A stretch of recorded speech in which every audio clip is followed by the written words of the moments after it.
तो आप हैदर साहब बताएं क्या वजह है कि अब शहबाज शरीफ साहब कह रहे हैं कि आईएमएफ के साथ सींग फंसे हुए हैं। आबिद सुलेरी साहब कह रहे हैं कि नंबर्स की ऑथेंटिकेशन का मसला इसलिए है क्योंकि सियासी मसलहत ज़्यादा शामिल है और जो लोग इकॉनमी समझते हैं उन्हें पता है कि नंबर्स का हेर फेर है just to gain more time, और आप जहाँ पे पैसा लगाना चाहते हैं वहाँ पे अपनी मर्जी से लगाते हैं।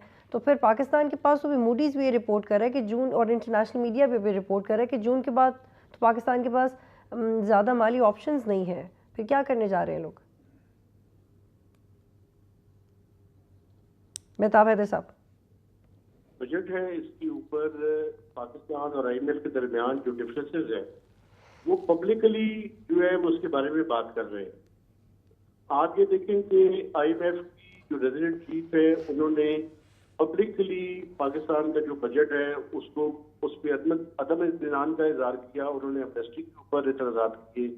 उन्होंने पाकिस्तान ने एक अपॉर्चुनिटी लूज कर दी है कि अपनी टैक्स बेस को ब्रॉडन कर सकता था, और जो टैक्स एक्सपेंडिचर है जिसकी अभी थोड़ी देर बाद पहले सुलेरी साहब उसके बारे में फरमा रहे थे कि वो एलीट कैप्चर है वो भी कम नहीं हुई।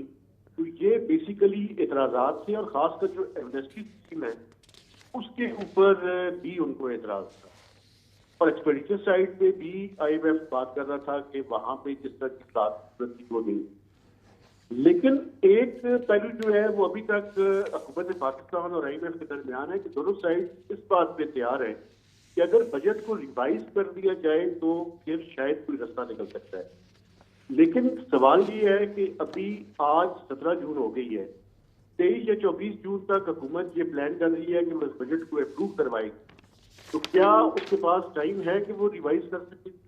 आई डोंट थिंक सो कि ये मामला जो है वो जल्दी रिवाइव हो सकता है। तो आईएमएफ का प्रोग्राम तो रिवाइव नहीं हो रहा। अब प्रॉब्लम ये है कि देखिए, अगर इस टाइम कोई एडिशनल डिपॉजिट ना आए तो फिर तो खतरात वाकई बढ़ जाएंगे डिफॉल्ट के।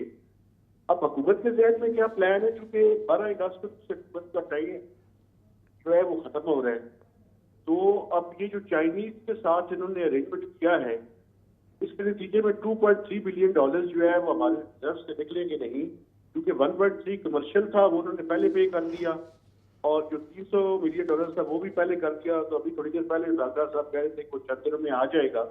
और जो एडिशनल वो डिपॉजिट वाली बात है $1 बिलियन वो भी रोल ओवर हो जाएगा। तो ये जहां पे रिजर्व्स खड़े हैं ये यहाँ पे तो खड़े रहेंगे, लेकिन क्या ये हमारे आइंदा 3-4 माह की रिक्वायरमेंट पूरा कर सकते हैं? तो बिल्कुल पूरा नहीं कर सकते जी। उसके लिए कोई ना कोई इंतजाम करना पड़ेगा, और केयर टेकर सेटअप के बाद जो हुकूमत आएगी इलेक्शन के बाद उसको आईएमएफ के एक नए प्रोग्राम के लिए जाना पड़ेगा।